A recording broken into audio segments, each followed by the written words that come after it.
Okay, let's see how the torrent works.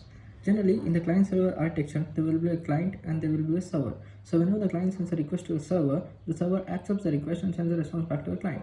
This is a general server architecture. But in the real world, if the client click on the download file, then this request will be sent to the server. Then server sends the response, and then the client will be downloading the file.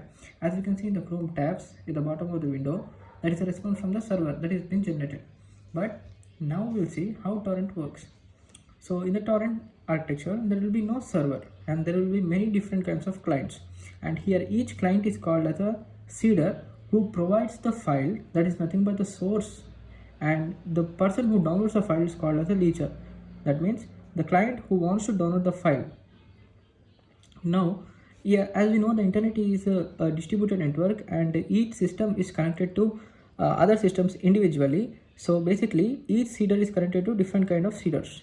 So whenever the user is interested in to download a particular file, for example any movie file, and he becomes a leacher at that time. So the person who wants to download the file becomes a leacher, and person who has the specific file in which the user is interested to download becomes a seeder. But here there is a twist. The whole file will not be available to the user from a single source or a single seeder.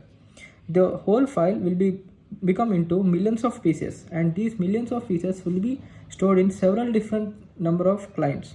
So whenever the user downloads the file, he will be downloading the pieces of individual files from several different computers, and then these several different pieces will be joined and will become a single main file.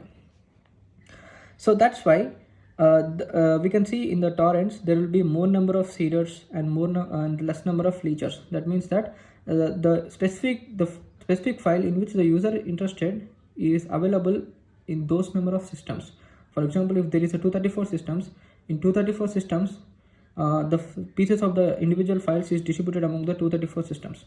So here, if anyone wants to catch a particular user who is providing this illegal content, or as we know, the torrent is basically kind of it breaks the privacy, so we cannot able to catch it.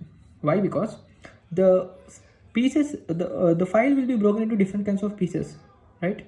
And we don't know who is the main seeder. So main seeder once seeds the file and he injects the file into different kinds of several different systems into different kinds of pieces, and then later he can delete the main file, and each individual client does not have the whole file, so he only have the piece of the file.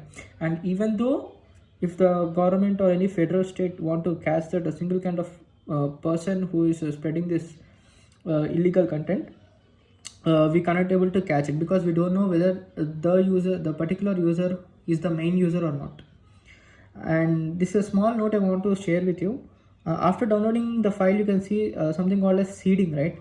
So at that point of time, the file which you have been downloaded will be seeding in your system. So you can be the seeder and other can be a leacher. So thank you.